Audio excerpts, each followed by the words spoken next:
There are many institutions that make up what we consider capitalism, the rules of the game under this system. We're going to focus on the big ones first, and then as we progress to the subgenres of capitalism, we'll get into more detail. But capitalism involves property rights that are generally private, enforced through the rule of law and constitutional limits on government. For example, in the United States, if I own my home, that means that government will enforce my claim on that property if someone tries to take it from me. They will forcibly remove them from my property. But it also means that the government can't take my property, except under very limited circumstances. So there's constitutional limits on government seizure of property. That creates an environment where property rights are more secure. Decision-making arrangements under capitalism tend to be markets.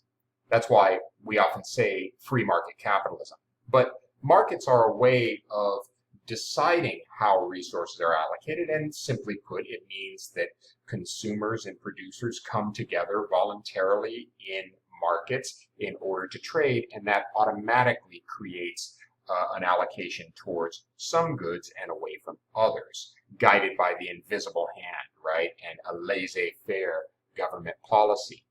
Markets are decentralized, meaning that the information and resource allocation is by individuals and small-scale organizations, contrasted from a central planning allocation where the allocation would be by government and large-scale organizations. Markets can be simple or complex. Simple markets might be a farmer's market. Very easy. Buyers and sellers agree to kind of meet up at a location at a particular time. Not a whole lot of rules or other complicated institutions are necessary to orchestrate these markets. But some markets are just the opposite. Buyers and sellers come together, but it requires a lot of orchestration. So financial markets, foreign exchange markets, these types of things. Capital markets are financial markets, and they channel savings into investment via financial intermediaries or markets. So financial intermediaries are banks. So banks, they take your savings and then they turn around and lend it out to businesses to get capital equipment so that they can produce. But you can also go directly to those businesses in bond markets or stock markets where you just give them your savings and then the business turns around and pays you an interest rate on a bond or pays you some of the profit on the stock. Either way, we have capital financial markets. And these markets are particularly important in order for economies to grow. And they are complex, so usually it requires a very high level of sophistication for a country to have successful capital markets. Whereas you can go to the poorest countries and you will find simple farmers markets and people trading things all the time. But you may not see very pronounced complex markets like banks and bond and stock markets. But those are critical because that's how businesses get the resources to grow. Incentive mechanisms. We're going to see that under capitalism, incentives are primarily material and moral. And that means that there is an incentive to work hard, to get an education, to produce good products, things like that, because you can get more income and have more things. But there's also moral incentives. The opportunity to move up and receive that positive feedback, the praise from your superiors, the respect that comes from your family and friends of getting an education or opening a successful business or getting that promotion. A lot of people have material abundance. They have high incomes, but they get up every morning and go to work because they're pursuing a moral incentive. Regardless, both are strong motivators in a capitalist system. It's positive rather than negative reinforcement that dominates. The public choice system, that is the political system, is almost always democracy. And it fits, again, with the individualistic perspective that comes with capitalism. This idea that individuals will guide the economic realm, they should also guide the political realm. So representative democracy is the form it takes more often than not, which just means that we elect people through voting in order to represent us in government. Let's talk about efficiency in capitalism. There's two types of efficiency, productive and allocative. Productive means lowest average cost production. And capitalist systems tend to gravitate towards productive efficiency because of that profit motive. If you go into business and you can sell a product, let's say the market will bear a $15 price for your product, and the current cost is $12, then you're going to make a $3 profit, right? 15 minus 12 is 3. So you're happy about that. But if you can produce that same good at $15, but lower the cost to $11, then your profit goes up to 4. So there are incentives to lower the average cost, to use less resources in getting the job done. That makes for more productive efficiency and frees up resources for additional goods to be produced. It helps cultivate economic growth. Then there's allocative efficiency, which is allocating resources such that the benefits exceed the costs. It corresponds to equilibrium in the marketplace. We already know that markets gravitate towards equilibrium. Okay? They may never achieve it, or if they do, it is in a very temporary kind of environment, but they're gravitating towards that, and that implies they're gravitating towards allocative efficiency. Why? Because we want to produce goods when people are willing to pay more than it costs to produce. What you're willing to pay for a good is reflecting the benefits of that good. If I'm willing to pay $15 for a good, then that's the implicit value I'm placing on that good. So allocative efficiency would say someone else should make that good so long as it costs less than $15. And they will, because there'd be a profitable opportunity. You see, so allocative efficiency, just like productive efficiency, emerges as a result of that pursuit of profits. If I can produce the good for $12 and you value it at 15, then I have an incentive to make that good. If I can produce the good for $14 and you value it at 15, I have an incentive to make that good. But if you value the good at $15 and I can produce it at 16, I wouldn't be able to make a profit. Why would I allocate $16 worth of costs to get $15 in return? I wouldn't. You see, the market moves towards allocative efficiency because it doesn't produce things where the costs are greater than the benefits, but it does produce things where the costs are less than the benefits.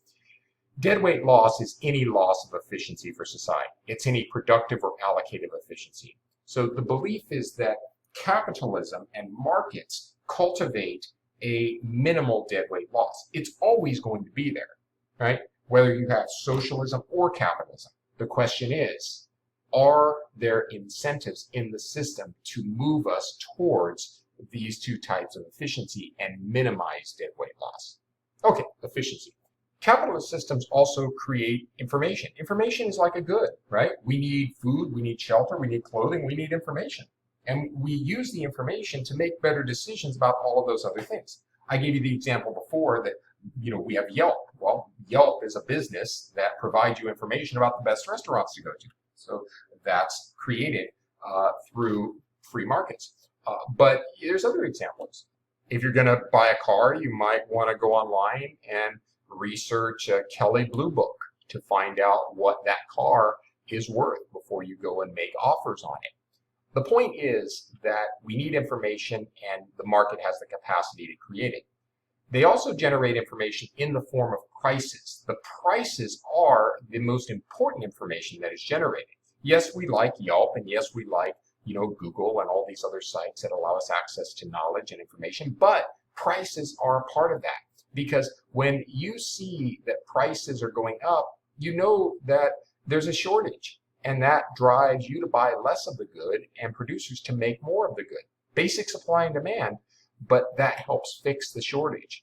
Without the prices going up, the producers and the consumers can't plan their actions in a rational and efficient manner.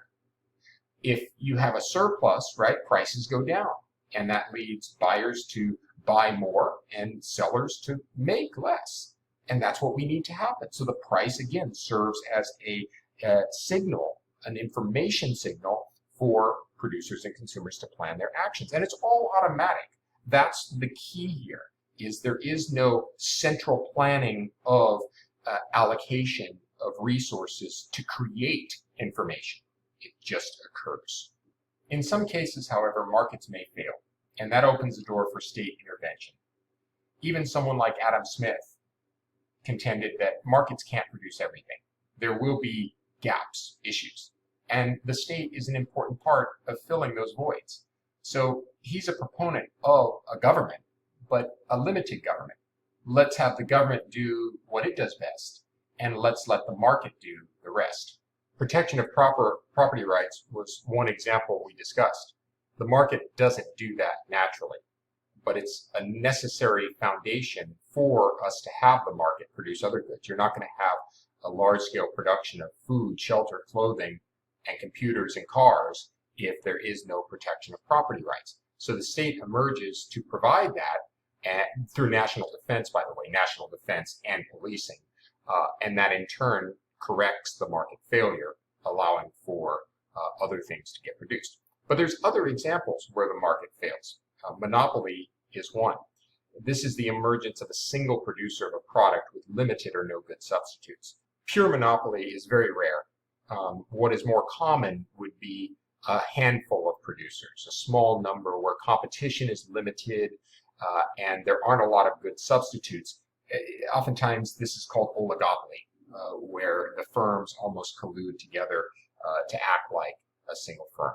Regardless, it undermines competition and therefore efficiency. It is the competitive environment that actually makes the market work. You need to have a lot of sellers, and you actually need to have a lot of buyers, because that's what keeps prices moving and keeps those imbalances, surpluses and shortages from continuing.